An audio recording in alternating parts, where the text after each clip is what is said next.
Patrol sa Istreta at DZMM Teleradyo. Ang oras po 11:01 ng umaga.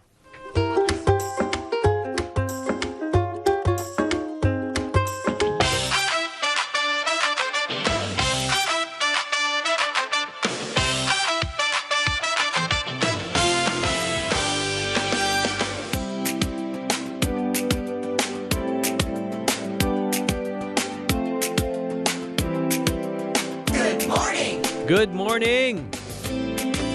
Hi, hello and good morning! Nakikinig, nagmamalasakit, nagseserbisyo, Niña Corpus at Mix Bustos. Hi, hello! Hi, hello and good morning! Mga kapamilya at mga kaserbisyo, Mix Bustos po, kamusta po kayong lahat today? It is a Wednesday! Windang Wednesday! Middle of the week Wednesday. Hi, hello, and good morning mga kapamilya at mga kaserbisyo. Kamusta po kayong lahat? Aba is July 22, 2026.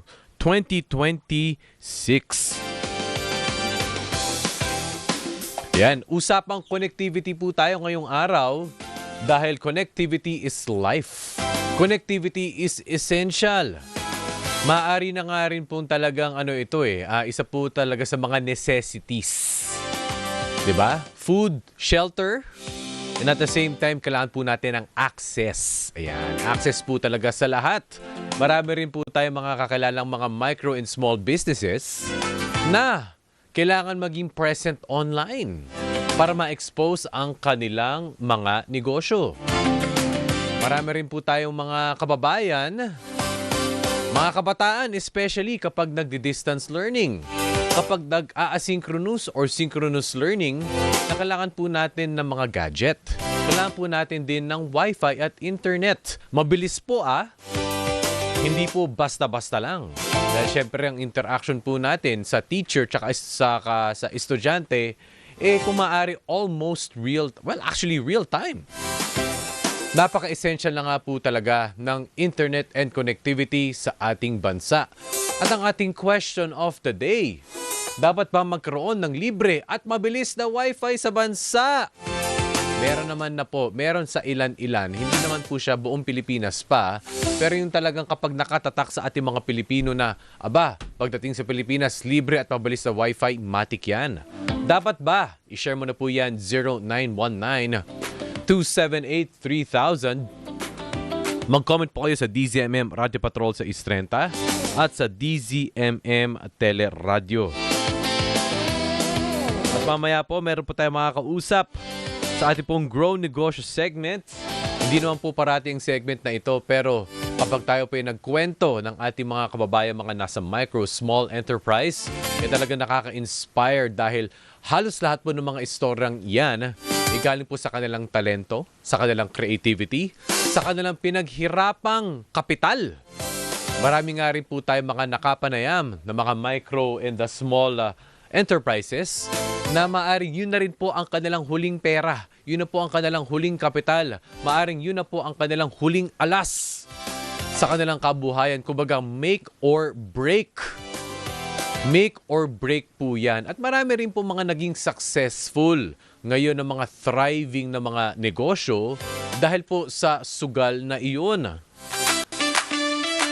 Totoo po yan, talagang, sabi na nga nila, high risk, high reward. Pero baka naman kapag no risk, no reward, ganun din, di ba? So yun din po, makakusap po natin yan sa ating Grow Negosyo.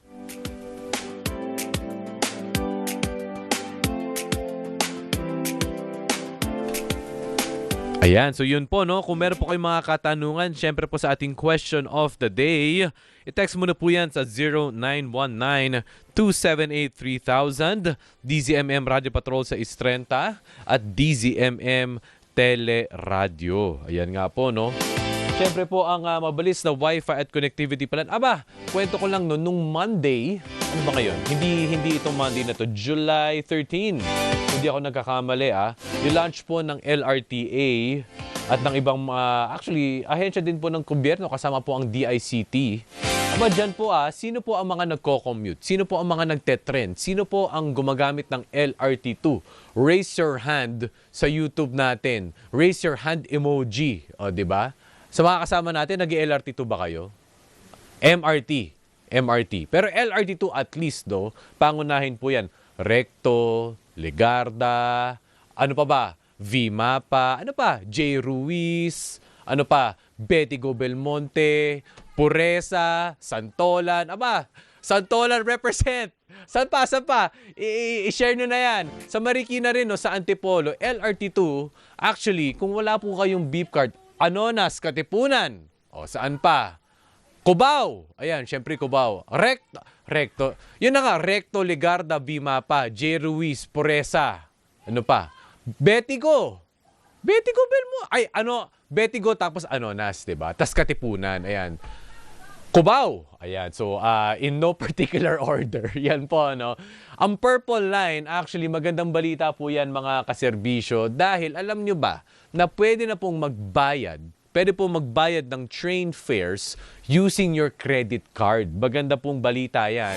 Dahil karaniwan po is a single ticketing. Magbabayad ka na. Magkano ba? Sabihin natin pinakamalapit, 10 piso, 12 pesos. O kapag talagang malayo, nasa 25 pesos.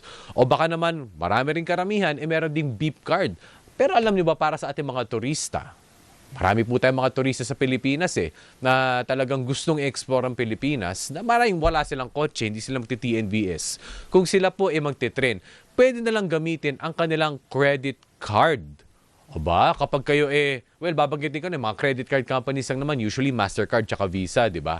Or kung kayo man hindi nakabili, pwede na lang itap ang inyong credit card sa mga train station. At pwede po kayo makapasok. Noong July 13, na-launch po yan sa Legarda Station. Patuwang po ang ilang ahensya ng gobyerno. Katulad na po dyan ang DICT, katulad na po dyan ang Land Bank, ang BSP, kung di ako nagkakamali, ang LRTA, at syempre po ang Department of Transportation, DOTR. Magandang balita po yan kasi syempre hindi na po tayo nalalayo sa mga bansa katulad ng Singapore, sa mga bansa katulad sa London ba, ganun din sa mga kababayan natin dyan sa UK. Dyan din po sa, kung di ako nagkakamali, sa New York, ganun din. Pero una po natin yan nakita at least sa Singapore, na first world country, pero pwede po yung convenience na yan. So, kung kayo po LRT2 rider, pwede na pong gamitin ang inyong mga CC. So, syempre po sa digitalization. Yan. So, magandang balita po yan. At syempre, ating question of the day, connected din po sa connectivity. Saan nyo po ba ginagamit ang inyong internet? Ganun na rin po. Sa pag-aaral ba? Sa mga klase ba? Sa mga work from home? Sa mga VAs po natin, mga kababayan? Sa mga digital nomads? Marami rin po tayong mga kakalalang mga digital nomads na, mula sa Maynila, nanirahan sa mga isla. Diyan pwedeng sa Batangas, pwedeng sa Boracay, pwedeng sa Siargao, o pwede rin sa iba't ibang parte ng mundo. O diba, kung kayo po may mga skills, diba, nasabihin natin into graphic design, into web development, napaka-importante po ng internet. Napaka-importante po ng connectivity, at the same time, affordable connectivity. Kasi sabi nga po natin kanina, hindi ko naman hinahalin tulad na hindi tayo mabubuhay ng walang internet. Not comparable to food, not comparable sa pagkain o kaya sa tahanan. Hindi ko naman po sinasabing ganun.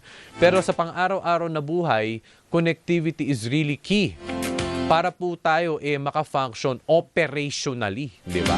Kung tayo po business, tayo po estudyante, tayo po guro, tayo po isang media company, media network, na importante po talaga ang ating online presence.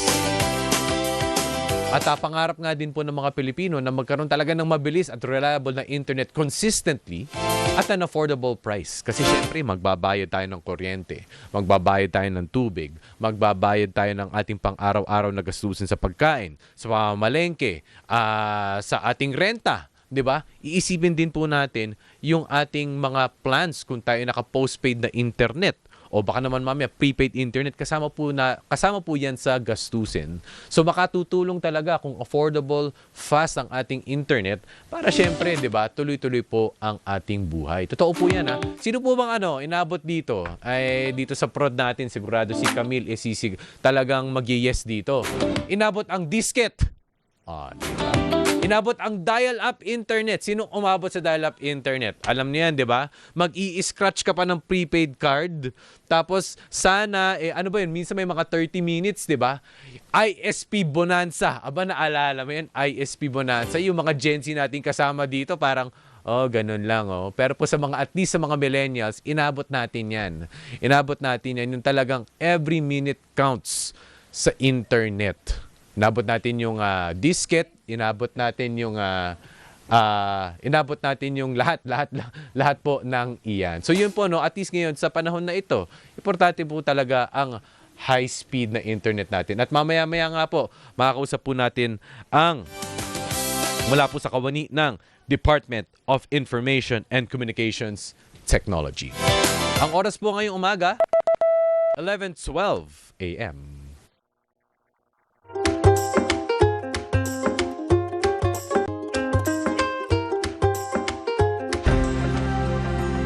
Magbabalik ang nagseserbisyo Linya Corpus sa DZMM Radio Patrol 630.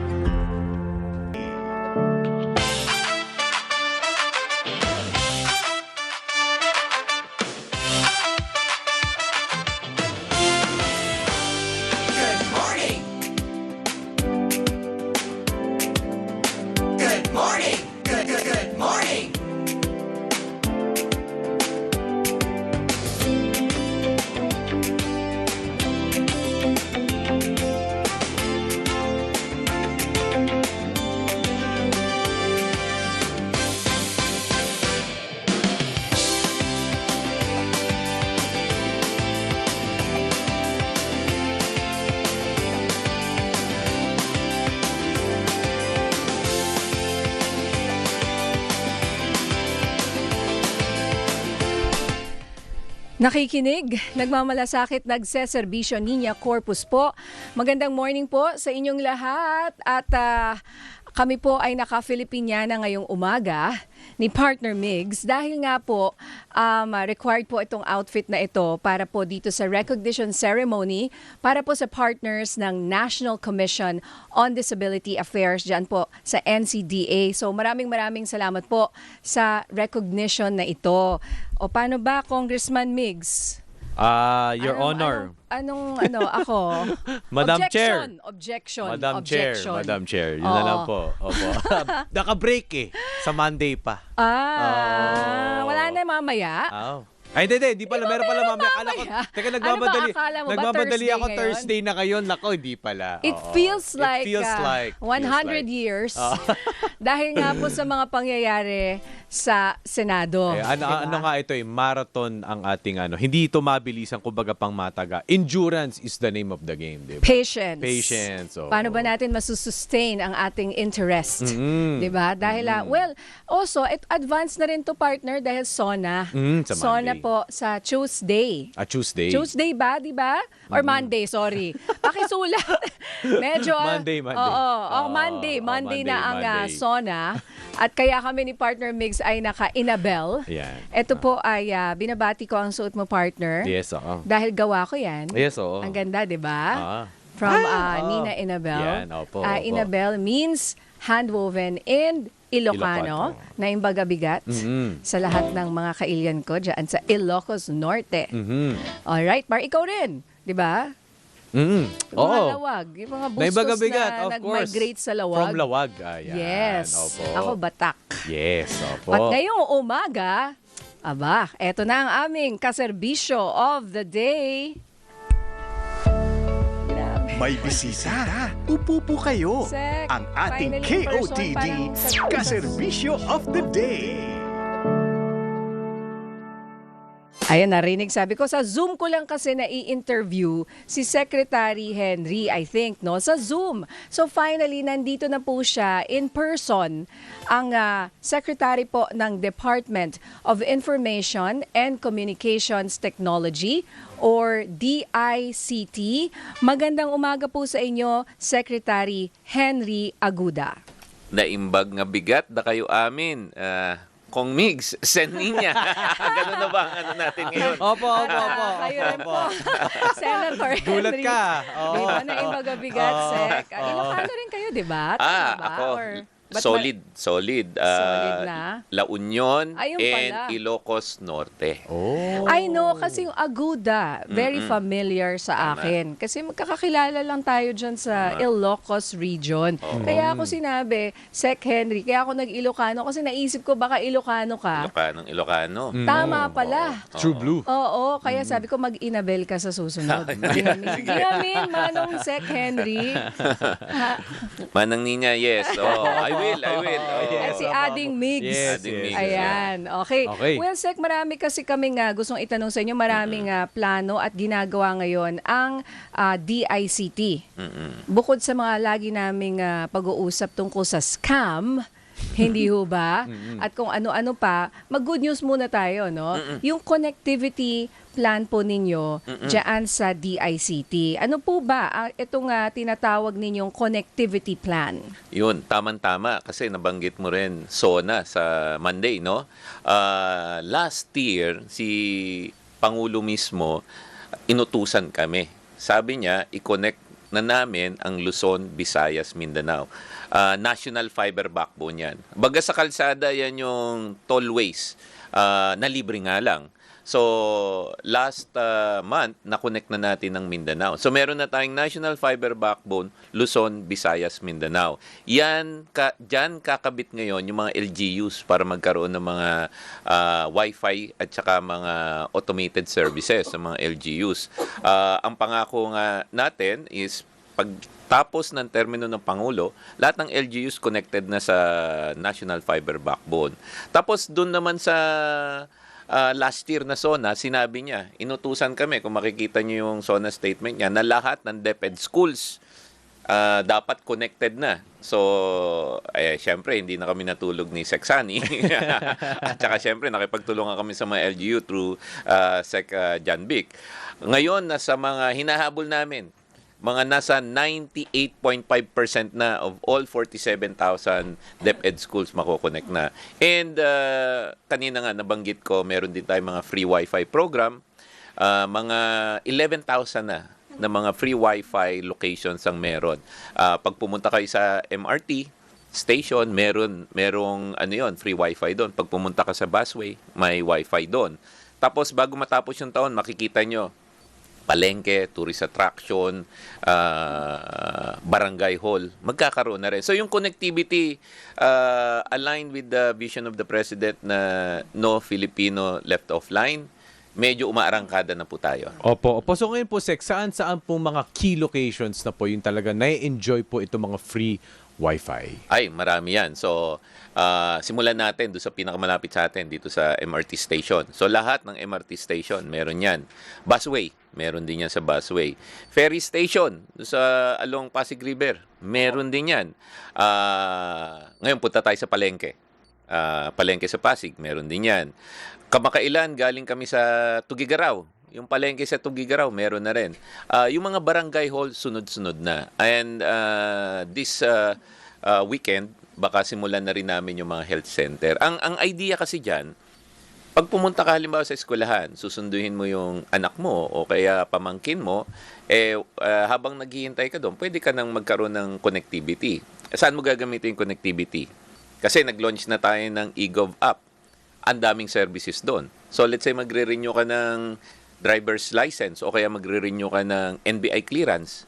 Doon na, habang naghihintay ka, ang gusto ni Pangulo kasi, hindi masayang yung oras ng mga Pilipino sa government services. Dapat, yung government services, mabilis mong magagamit. So, meron kang connectivity, meron kang app. Yung oras na masasayang mo, may bibigay mo na sa pamilya mo o sa mga bagay-bagay na gusto mong gawin tulad ng pagnenegosyo. Opo. Baka kasi nanonood lang sila ng ano doon. Nagro-Roblox. Pero maganda yung sa Hindi. palengke. Hindi, Kasi, ang tanong ko, are those na blocked? Nako, magandang tanong yan. Opo. Yes, black yon. Okay. Ang magagamit nyo dapat yung mga kapaki-pakinabang na app. Yung for education, for health, for government Pwede ba services. sila mag-Facebook? Pwede rin. Yon, Ah, so, binibigay yung namin Facebook yon. nandiyan. Oo. Kasi karamihan sa kababayan natin, lalo na doon sa mga may pamilya na OFW, yan lang yung way nila para makakonect sila. So yon, hindi natin ipagkakait sa kanila yon. Dapat Opo. makakonect sila doon. maganda rin kasi for commerce. Sabi niyo po sa mga palengke, Tama. ngayon ang bayaran ngayon online na. Tama. Yung mga vendor po, pwede na po magbigay din ng mga QR codes. Oo, at saka hindi lang yan, Kong Migs, di ba? Yung InstaPay PesoNet, credit to BSP at saka Department of Finance, and shout out to Land Bank, libre na InstaPay PesoNet. O, saan ka pa? Diba? So nakakapag-business po talaga ng mas maayos, mas mabilis Yes, oo. ang mga kababayan natin. Oo. Yan ang push natin. Ang push natin is, punta tayo sa digital space. Kasi alam nyo, dati nagtrabaho ako sa bangko. Yung cash handling, malaking gastusin ng mga bangko yan. Mag-warehouse kami ng cash, mag-armored car delivery kami. Pag minalas-malas ka pa, baka ma-hold up pa yan. Kaya, pag naging digital yan, malaking tipid sa mga bangko yan na, credit to our banks, isinosoli naman nila yan as free services sa InstaPay PesoNet. Ayun. So, kumusta naman po yung signal? Aha. Kasi minsan may mga, nagrereklamo baka raw mahina yung signal, mawala Oo. sila. How reliable is the connectivity? Okay, yung pinoprovide ng DICT or ng government na connectivity, araw-araw naming sinusukat yung utilization. Alam mo na, pagka biglang dumami yung tao, nakikita namin medyo humihina. Pero masaya kami doon. Ibig sabihin nun, talagang ginagamit. Ang ayaw namin yung tipong walang gumagamit. So, pagka gano'n naman na humina, mabilis yung mga tao natin na dagdagan ng capacity. Ayaw din naman natin na sayang yung capacity. So, tinitimpla namin yan. Ang sinasabi namin sa mga kababayan natin, kung meron kayong problema sa connectivity, meron kaming action email. Ang pangalan niya is 1326@dict.gov.ph. Bakit siya email? Kasi pagka nandun ka sa isang lugar at mabagal yung internet o may problema, i-screen cap mo pala lang yung open signal o ukla. Tapos padala mo dun sa email na yon.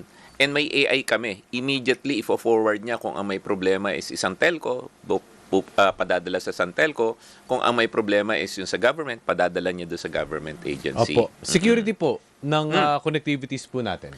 Tama. Nabanggit mo kanina yung mga financial scams na mga diniscuss nyo in the past. Meron kaming dalawang grupo. Unang grupo, yung cyber bureau namin. Yung cyber bureau namin, proactive yan. Lahat, bagayan yung bakod. Hindi nila papapasukin yung mga threat actor. And recently, ang ginawa nila, nag-create sila ng mga association of cybersecurity companies. Ngayon, nag-create sila ng cybersecurity professional registration. Hindi lang government ngayon na nagproprotekta ng cyberspace tulad nung before. Ngayon, it's a whole of nation approach. Ang dream nga ni Presidente, 100,000 cybersecurity certified professionals by end of his term.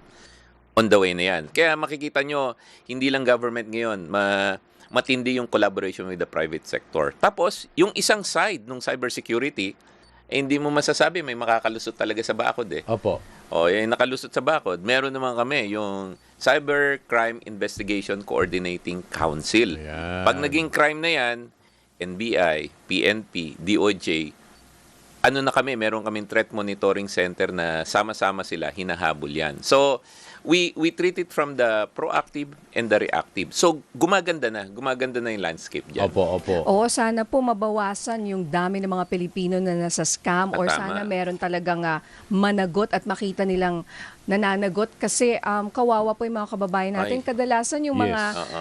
mahihirap pa yung nagiging biktima rin eh. Opo. Opo. Go ahead, Sec. Oo. Opo. Alam mo, bigyan ko ng credit si NBI at saka si PNP. Marami na silang scam hubs na nasara. And nakikita nyo na yun sa news. Kaya masayang-masaya kami dun sa collaboration namin with the law enforcers ngayon. Kapag nakita namin yung crime online, hindi lang naman financial crime kasama na dyan yung may nagbebenta ng illegal sa online.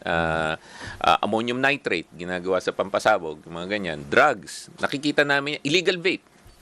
Dati, pagka binato namin sa law enforcement, medyo matagal, last year, matagal yung action. Pero now, ang bilis. Shout out to NBI Director Melvin, medyo mabilis yung action. Talagang dumami yung arrest at saka enforcement namin this year. And at the same time, Sek, kasi dagdagan ko lang po kapag nag-access ng e-wallets yung ating mga kababayan, normal transactions gamit ang Wi-Fi. Baka meron silang pakamba na, nako, baka mamaya, sana naman hindi mapasok yung account ko, yung mga ganun pong concerns. So may mga tips ako dyan. Opo, Ang sige tips po. ko dyan, Opo. pag dun sa free wifi ko sa DICT, yon minomonitor namin regularly. Pero, kapag pumasok kayo sa isang establishment, hindi nyo kilala kung sino yung wifi, Opo. wag nyo na munang gamitin. Kasi minsan, hindi lahat ng libre safe. 'Di ba? May mga ganyan, nagpapanggap na free siya, pero actually, tinitignan ba kung ano yung transaction mo. Ngayon, kung mobile phone ang ginagamit nyo, pag nakita nyo yung signal nyo na bumagsak below 4G, wag na kayo mag-transact. Kasi 2G and 3G, although, konti na lang naman yan, pero may mga mangilan-ngilan nagto 2G, 3G. Pag bumagsak sa 2G, 3G, wag nyo nang ituloy. Halimbawa, digital payment, yung 5G, 4G mo biglang bumagsak, wag na. Ngayon, pag 5G yung signal mo, secure yan. Oh. Yung LTE. That's 4G. Ang Opo. 4G, LTE, iba ang LTE? ang Ano ba LTE is the entry level of 4G. Ako, hindi Hindi. ko rin isasuggest. Dapat 4G, 5G para mas sigurado. Alam mo, bakit ganun yung cellphone ko, laging LTE, para tuloy akong kawawa, 4G. Oh. 'Di ba? Walang mga signal. Oh, Dito po, lalo na dito sa area natin. So, ako naman, ang ginagawa namin, kasi hindi lang naman government yung sa connectivity. Kasama po natin dyan ng Globe, Dito, at saka Smart. Smart. So, meron kami tinatawag na quarterly business review. Every quarter po, kinakausap namin yung mga telco. Ito, yung huling-huli, last week, ang huling nakausap namin is Dito, Telecom. So, pinapakita namin saan may problema. Ngayon, ang kagandahan naman, makikita nyo si Dito nagpartner na with PLDT, si Globe nagpartner na with Dito, tapos si Converge, nagpa-partner sila. Kasi ang sabi namin, alam mo nyo, the market is big enough na mag-collaborate kayong tatlo. Yung mga ganyan, pinagtutulungan nila. Yung tower sharing, halimbawa yan, LTE. Minsan kasi kulang sa tower. So ngayon, ang gagawin nila, nag-share na sila ng tower. Dadami yan. Ang aspiration nga is dapat 4G, 5G. So yung 2G, 3G, kung mapapansin nyo, halos wala na. Yes. Minsan meron sa mga liblib na lugar. Ang isusunod na natin dyan is full 4G and 5G dapat. Ang kagandahan naman yan yung digital bayanihan na sinasabi ni Ayun, Pangulo. Bayanihan Bayanihan. SIM. Yung ba yan? Bayanihan SIM? Hindi, yung Iba pa yun? Bayanihan SIM naman, yan ay programa na ginawa ni Pangulo para sa mga estudyante natin na nasa GIDA, geographically isolated, disadvantaged area. 1 million SIM yan. Now, ang kagandahan yan, pag yung bata nagkaroon ng SIM, nakakapag-aral na siya Opo. online. Pero napansin namin, ang ginagawa nila, iuuwi nila yung SIM sa bahay. Minsan walang signal yung pamilya. Ginagawa nilang hotspot. So hindi lang isang bata ang hindi hotspot, hotspot. Hotspot. Yan. Nagutom ako sa Hindi nila hina-hotspot. Hotspot. Hindi lang yung estudyante ang nakikinabang, yung buong pamilya. So it's a family tool na sila nakakapag-online. So, yan, programa namin yan na inutos sa amin ng Pangulo. Mga 600,000 na yun na pamigay sa mga GIDA areas. So ano po to talagang binibigay sa eskwelahan or sa Sa komunidad? bata. Oo. Sa school bibigyan siya ng SIM card? So, yung DepEd ang magsasabi sa amin sinong Sino? mga estudyante ang bibigyan. Okay. Dapat sila magsasabi na itong estudyante na to, yung area na tinitirahan niya, walang signal. And kailangan niya to para pagka nagkaroon ka nung asynchronous ba na online schooling, meron siyang connectivity. Kasama ba yung cellphone? Sorry na-excite ako. Hindi pa. Kasi ang SIM problema, lang. mas mahal yung cellphone kasi. But Opo. sinisigurado rin ni DepEd, siyempre, mabibigyan ng SIM, may cellphone. Sec, in line with that, no? Kasi nakita ko ng isang promo mula sa isang telco na sa mga talagang far-flung areas na merong nagkabit, kumbaga merong access to Starlink. Ay, oo. And at the same time, yung mga talagang walang signal, nakakapag-text sila. Tama. Opo. Oo. Ano po, how does that work? Okay, so nung January, pag binalikan natin yung taon, kami ni Presidente, kasama si Carl Cruz, CEO ng Globe Telecoms, through Globe and Starlink, nag-launch ng tawag natin direct to cell. Satellite direct to cell. Ano ibig sabihin yan? Pag yung cellphone mo, hindi ka makakita ng cell signal, pero makikita mo yung ulap. Basta wala kang bubong, magkakaroon ka ng signal. Yung 4G, 5G, magiging parang satellite yung logo. Yun ang direct to cell. Medyo na-launch siya mga June.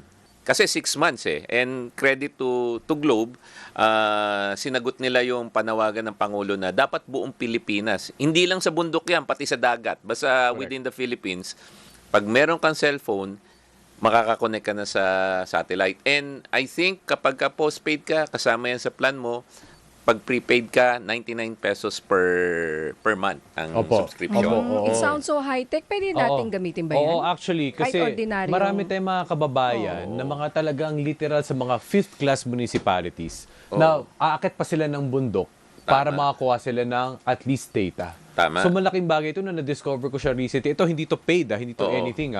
As in, pwede. So nung tinesting namin, nakauwi na po yung kasama namin sa kanyang probinsya, aba nakakapag-text nga siya. Tama. Oo. Doon sa walang signal sa bahay nila. Ang kagandahan niyan, panahon na ng bagyo, di ba? O di pagka bumabagyo, kailangan mo ng saklolo, may signal ka. Correct. Meron lang Emergency. akong panawagan. Opo, ano po yun? Nananawagan lang ako dun sa mga kaibigan natin sa Apple. I-activate nyo po yung feature. Kasi ngayon, so far, nasa Android pala. siya. Correct. Yun So, na. Kaya correct. pala wala akong Oo. ganyan. Apple yung ano mo. Ayun na So, nga. sana naman sa iPhone gumana siya. Yun naman, nakikipag-ugnayan kami kay Apple na sana pumayag naman kayo mag-activate dyan. So, nakipagtulungan kami with Globe din kung paano yung technical requirements para yung iPhone naman, meron ding direct to cell. Hindi mo kasi masabi sick eh. Sabihin natin kapag magkaroon ng natural calamity, disaster, may mga masira. Oo. Kung kahit nasaan ka man, baka kailangan mo talagang emergency tool Oo. na yun. At saka Opo. pagka nasa boat, Both. 'di ba usually bibili ka ng mamahalin na sat phone. Yes. Ito na yung sat phone mo. Correct. Oo. Hindi ka na magkakaroon ng problema na wala kang makontak kasi meron ka ng diretso na sa Diretso sa satellite. langit eh. Parang Diretso na SOS sa eh. Pero langit. so, ang ibig nyo sabihin, hindi na Crucial kailangan ng cell site or ng cell tower Yeah. Tama. to be Correct. able to connect. Tama. Yes. Tama. Oo. It sounds so, no? Oo. Galing. Science fiction. Newly launched. Pero Oo. Newly launched yan. posible siya. Posible siya. It's Oo, not ang a galing. fiction. Yes. Oo. Pero dadagdagan ko 'yan. Opo. Doon sa mga area na liblib, hindi mo na kailangan ng cell tower. Pero, Okay. kailangan pa rin natin ng cell tower. Kailangan pa Oo. rin. Kahapon, To strengthen. to strengthen. Kahapon kasi, nag-inaugurate kami ng Independent Tower Companies Association of the Philippines. First time yan. Sabi ko, kailangan natin ng mas maraming tower. Kasi yung tower, mas mabilis naman yon. At saka ang direct to cell kasi hindi papasok sa loob ng building eh. Kailangan wala kang bubong. Pero pag may bubong ka na, cell site dapat ang papasok. Sek, sa'yo. ang tanong ko dyan, kasi di ba merong usapin pagdating sa mga cell towers, may mga health implications daw. Oo. Ano po yung mga misconception dito? Yun ang malaking misconception. Okay. Kasi Opo. yung sinasabi nila na radiation, Opo. alam mo, lahat ng bagay may radiation. Etong mic, may radiation din yan. Yung TV, may radiation. Naku, Ang itong ABS-CBN Tower. Kaya, Nandyan yan, laki niyan. Ang Opo, laki niyan. opo. Kasi may mga places, di ba, Sek, sa mga ibang mga lugar na ino-oppose. Hindi, nagbibigay kami ng awareness campaign. Pag umiikot ako, recently galing ako sa Cagayan. And nakita ko nga kulang ng cell tower. Ngayon, kinakausap ko yung mga nasa barangay. Sabi nila, kasi may health issue or something. Pag ina-explain mo sa kanila, umu-okay sa kanila. Kailangan lang ng pampapaliwanag. Lahat ng bagay, may radiation. Parang hindi naman lahat ng may radiation masama. It's a matter of how much radiation yan. Kasi nagtatransmit yan ng signal. And napatunayan na yan sa maraming pag-aaral, hindi ka magkakaroon ng yung issue nila cancer o magkakaroon ka ng brain problem. Hindi po. Kung ganun yun, dito sana sa Metro Manila. Opo. Ang dami tayong naging So problema. ngayon, kung mag-install ng kuwari cell tower near a residential area, Oo. hindi naman siya harmful. Ito yung tanong mo na harmful ganito. Opo. Harmful siya pag hindi maganda yung pagpapagawa ng tower. Kasi pag bumagsak, pwede siya maging hazard. Physical. Opo. But not on the radiation. Opo. O kaya wala siyang lightning arrestor na maayos. Tinamaan ng kidlat, di na kuryente kayo, di ba? So sa amin, hindi radiation ang issue namin. Ang issue namin is yung standard ba. Pag nagpatayo ka ng tower, dapat according to the necessary building code, yung electrical niya maayos, may grounding siya. So ang sagot ko diyan, pag maayos ang pagkakagawa ng tower, hindi siya magiging problema. In fact, ito yung napag-usapan namin doon sa independent tower companies. Yung tower nila, pwede ka pang magbigay ng power sa community. Oh, wow. Kasi yung ibang tower sa kanila may solar. So, bigay mo sa barangay. Yung ibang towers in the US and in Africa, ginagamit nila for, lalo na kung malapit sa dagat, water salination. Pwede mo rin gawin ng fresh water. So yung tower, ibahin mo natin yung konsepto ng tower. Hindi lang siya pang connectivity. Pwede siyang magbigay ng power, pwede siyang magbigay ng fresh water, and isang magandang use case sa Africa, nung nagkaroon ng issue sa pandemic, naging lagayan siya ng mga vaccine. Kasi meron siyang maliit na refrigeration area na pwede mong ilagay yung mga vaccine doon. So for the distribution of the vaccines, pwede na doon. Gamo storage, Oo, kasi sayang yung power generate niya doon. Multi-purpose. Ang Multi-purpose. hindi lang siya pang cell tower, kundi Tama. sa iba't ibang paraan. Tama. Ngayon, going back to dun sa Wi-Fi for all or free Yes, Wi-Fi, free Wi-Fi for all. ano po yun? Automatic na magko-connect yung cellphone mo, kunyari Yes. nandun ka sa mga public places that you Oo. mentioned. So, may rine-require lang kami, mag-download ka ng eGov app. Pag na-download mo yung eGov app, maliban sa marami ka ng services na magagamit doon para sa gobyerno, at makita mo yung SSS ID na free Wi-Fi for all, pag nag-connect ka doon at nakita niya na may eGov app ka na, registered once ka na. And anywhere ka ngayon pumunta, makaka-access ka na. Yun lang, simple. Yun lang ang kailangan mong gawin. Ayan, i-download nyo na po. Anong Wi-Fi name? Kapag alam namin galing sa DICT yun. Free Wi-Fi for all. Free Wi-Fi for all. Yun Tapos, pag in-authenticate niya yung eGov mo, alam mong siya yun. Kasi may iba, dadayain ba yung Oo nga. Yung may mga ganun eh. Kaya Naku, nga baka gusto namin scammer. yung eGov ang Okay. gamitin Nakalagay. So ulit, so to clarify, of course, you download yung eGov app, i-access yung Wi-Fi doon sa sa settings? Yes, Okay. oo. And then pupunta po siya sa eGov eventually. Oo. Oo. Magre-redirect po siya doon. Magkakaroon siya ng landing page, free Pop-up. Wi-Fi for all, pop-up siya, tapos makikita niya na nakapag-access ka na sa eGov, okay na yun. At saka, tignan nyo, may mga signage kami. Correct. Kaya yung may ibang tao, tinatanong kami, ba't kailangan may signage? Kasi, para malaman mo yung distansya. Kasi hindi naman yan, mga iba magrereklamo sa amin, wala nang signal. Malayo ka na, 1 kilometro. 1 kilometro ka na. Kailangan malapit ka naman doon sa hotspot. proximity. Ayan yung mga signages po ninyo. Yes, Oo. tama. So, saan yun. karamihan yung Wi-Fi for all ngayon, Secretary Aguda?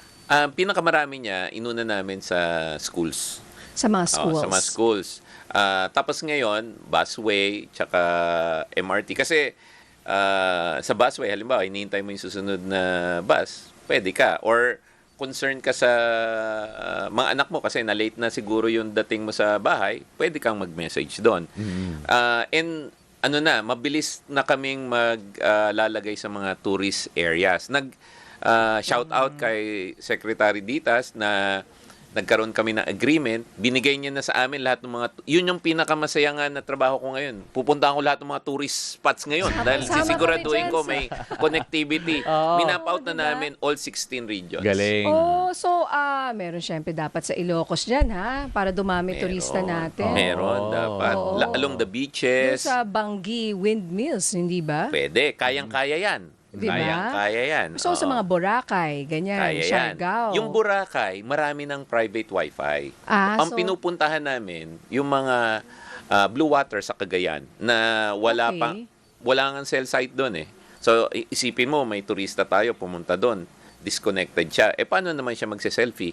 Correct, So linagyan namin ng connectivity. Ngayon pwede na siya mag-selfie. Ang request Just lang post. ni Mayor ngayon, sana pati doon sa kuweba. Yun yung inaaral pa namin Wow. yun. Na Oh. pagpasok niya doon sa cave, may signal. Mukhang kakayanin naman. Pinag-aaralan lang namin. So, ang priority niyong tourist areas are those na mas not as popular as El Tama. Nido or Boracay. Tama. Oo, yung Kasi hindi marami ganun tayong magagandang ka-high-tech. lugar na hindi pa Oo. nadidiscover. Like, how about Batanes? Kasama ba dyan? Ay, Batanes, maganda na.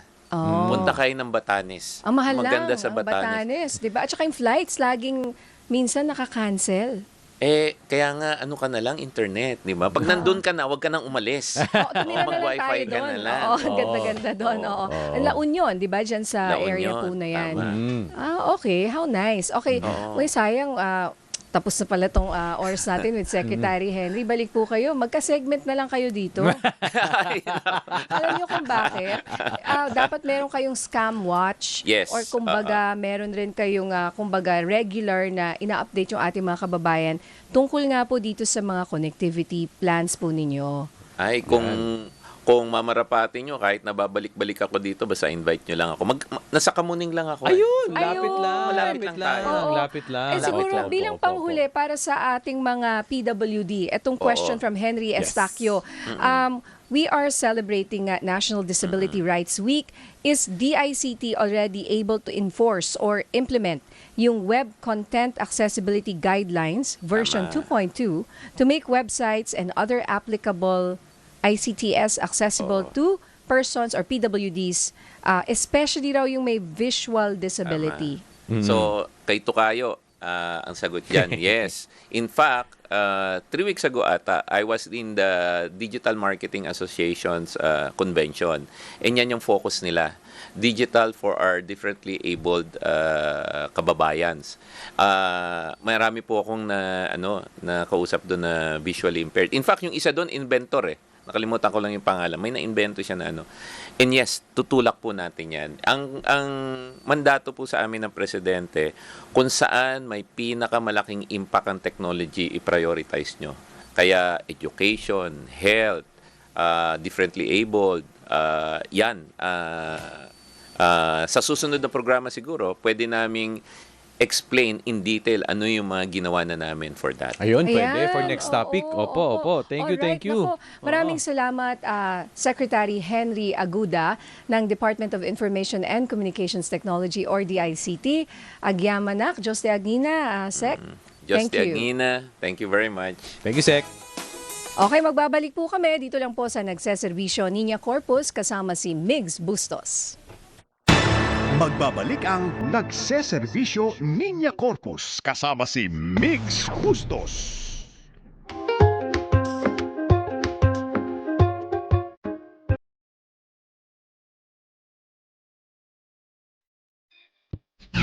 Nagseserbisyo Niña Corpus at Migs Bustos sa DZMM.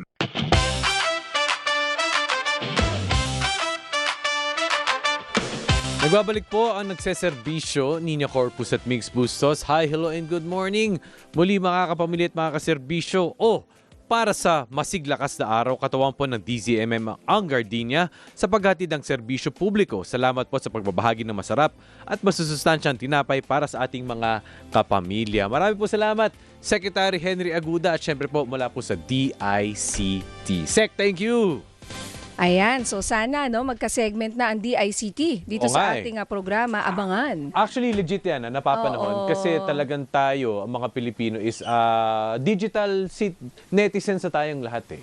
So, importante nga talagang malaman natin ang mga trends at safety measures online at syempre po mga programa ng DICT. Yes, Yan. at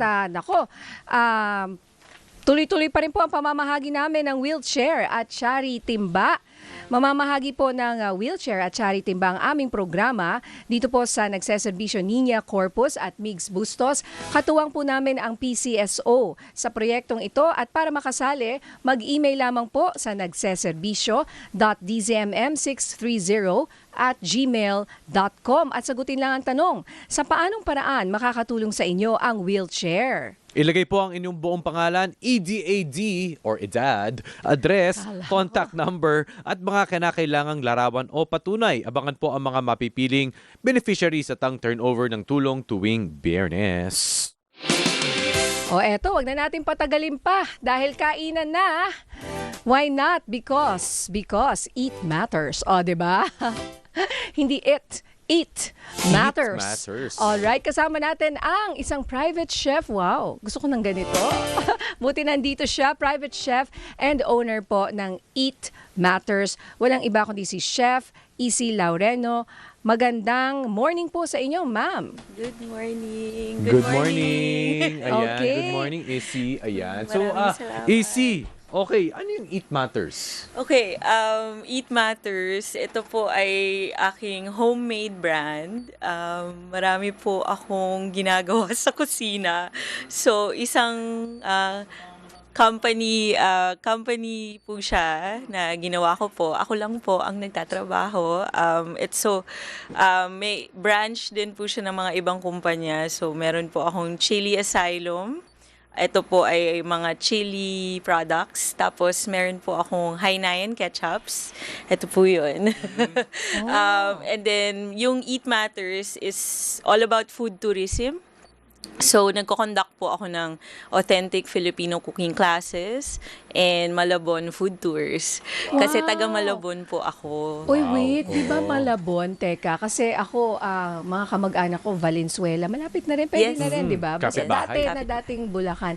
Siyempre, yung Malabon na, ano nga ba to? Pansit ng Malabon. Pansit Malabon. Malabon, oo. Di ba? Yes. Yun ang isa. At saka meron pa kayo yung parang mga puto. Yes. Ano ba yung mga specialty dyan? So, bale, ang unique po kasi sa Malabon is halos lahat po ng mga food stops na dun sa food tour, lahat po yun ay family-owned businesses. Tsaka matatagal na po talaga na mga naka-establish na po siya sa Malabon. Like what? Like what? So, ang una po, ang aming kamag-anak, Yes. ang Betsy's Cake Shop po. Matagal na po ang Betsy's Cake Shop sa Malabon. Mga 1970s pa po siya. So, tinaguyod po siya nung kapatid ng lolo ko, si Mama Belia. Tapos ngayon, ang nagpapatakbo na po, ang tsahin ko po, si Tita Betsy, kung saan po nakapangalan po sa kanya yung Anong cake specialty shop. niyan? Ito po ay dinala ko ang aming brohas. This is the soft brohas po. Wow. So, later, masarap po yan sa kape. Wow. Tapos may Wow, mga Migs. iba pa po Baked to sa kaming produkto na pinadala ngayon. Na, Oh. ayan po, may pasensya, may kwapaw, yung hamburger. So, ganyan. tanong ko, Chef Easy, bakit mahalaga sa'yo na mag-food tours, especially sa iyong home base, hometown? Bale, gusto ko lang po talaga bigyan ng halaga yung food heritage po namin sa Malabon kasi doon po talaga kami pinanganak at doon na po ako lumaki. So, nung pandemic po kasi, natigil po yung food tours tsaka yung food heritage tours ng Malabon. Yung tricycle tours po to.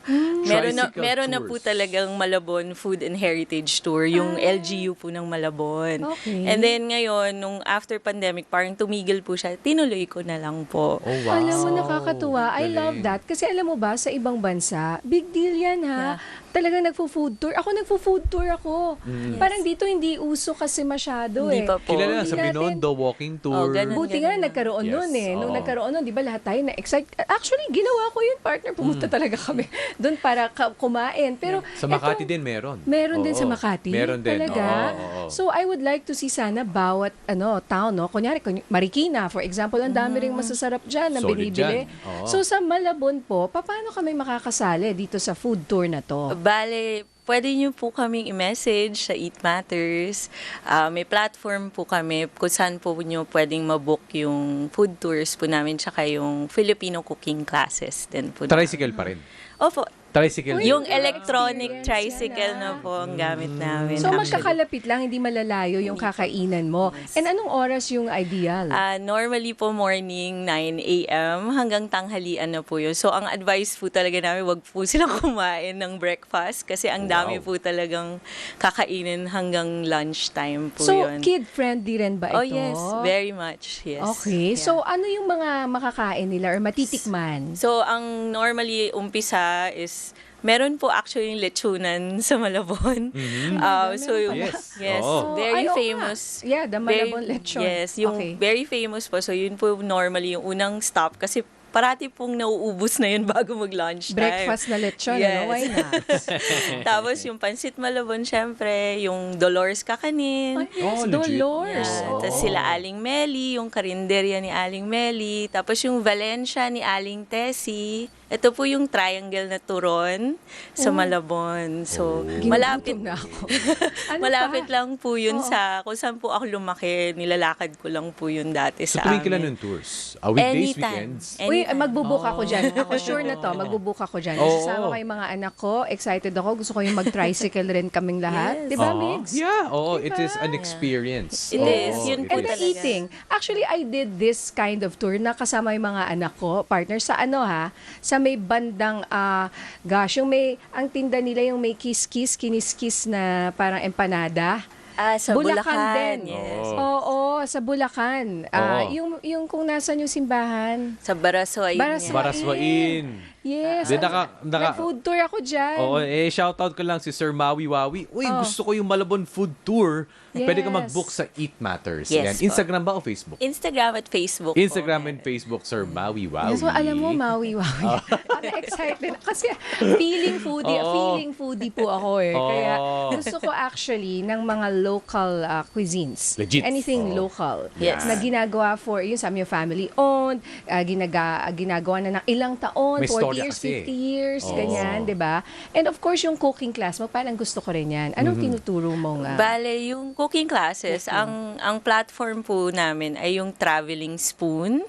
So, travelingspoon.com. So, US-based company po siya. Pero, kinuha po nila kami dito sa Pilipinas para maging host po for the Philippines. So, nagma-market tour po yun. Nandun rin po yung food tour. Tapos may cooking classes po. All about Filipino cuisine. So, hindi lang po siya kain. Siyempre, tinuturo rin po namin yung history, tapos yung kultura natin, yung kung ano ba talaga ang Filipino so, sa Malabon cuisine. din to? Malabon, tsaka sa bahay, sa mga bahay lang po. Hindi lang po ako ang host, marami pa pong ibang host sa Traveling Pilipinas. spoon. Yes. Eto na naman ako. Sa ibang bansa, sorry na naman. Sorry, Lord. Ginawa rin namin yan sa Vietnam. Yes. Kasama mga anak ko, gumawa talaga kami. So talagang namalengke kami ng 7 o'clock ng umaga. Tapos afternoon, kinain mo rin yung niluto mo. Galing. So Same. bakit sa ibang bansa nagagawa yon at excited yung mga foreigners? Kita mo, puro mga foreigner. I think medyo mabagal pa rin po yung food tourism dito sa atin. Kasi ilan pa lang po kami ang gumagawa nito. Pero sa more than 10 years ko na po itong ginagawa. So, halos lahat po ng mga turista po talaga ay pumupunta sa bahay namin, finu-food tour po namin sa Malabon. Marami na pong nag-host. Pero sana sa bawat probinsya at sa bawat city, sana po magkaroon pa po ng Ayun. ibang host. Yes. Sana yung mga tourism offices ng bawat LGU o probinsya, narinig ka nila ngayon at gawin rin sana yung traveling, Traveling spoon. traveling spoon. Oo, para ma-promote. Yung mas, made with love. Iba rin yung home-cooked. Tsaka yung Iba storya po kasi. talaga. Storya ng mga pinagdaanan ng lahat ng mga may-ari, di ba? Ang galing. Tsaka iba-iba rin po kasi ang ma-offer ng bawat probinsya. We're very Yes. regional. Ang ating cuisine ay very regional. So, talagang unique ang bawat probinsya. So, I think marami pong unique food tours at food experiences ang may offer po natin talaga. Alam mo, ako nga gumawa ng sariling food tour. From Manila to Ilocos Norte, dumaan kami ng Pampanga. Yung mga sisig doon, yung sisig na 50 pesos lang, partner. Sarap. Ang sarap. Wow, ang sarap. Tapos from that sisig, susunod ka, dire-diretso na yan. May kalamay, may tupig. Madadaanan mo lahat yan papuntang Ilocos Norte. Wow. So, maganda rin mag-food tour. Wow, regional food tour. Ginawa ko Yes. yan. Oh, From galing. tapos dadaan ka sa La Union, ang dami mga bagong cafes dyan na masarap rin isupport Yes. at itry ng ating mga kababayan. But mabuhay ka, Chef EC Laureno. Gusto ko ng mga ganito. Lalo na ako Thank you magla-lunch time. Yeah. Tamang-tama. Maraming salamat Yeah. po. Mabuhay po kayo, Ma'am EC Laureno, ang Thank private you. chef and owner ng Eat EAT Matters. Mabuhay and thank you. Thank you po. Maraming salamat, EC. Susunod po, headline ngayon, kasama si Jeffrey Hernaez at Rica Lazo. Wednesday pa lang po Ako po si Mix Bustos, nagseserbisyo. Ito po si Nina Corpus. Nagugutom na ako, partner. Kain Gutom na gutom na. Mangan Ayan tayon. na. Oo. Mangan tayon, Mangan tayon. naimas. Oo. Ayan, ito po si Nina Corpus, nagseserbisyo. Bye!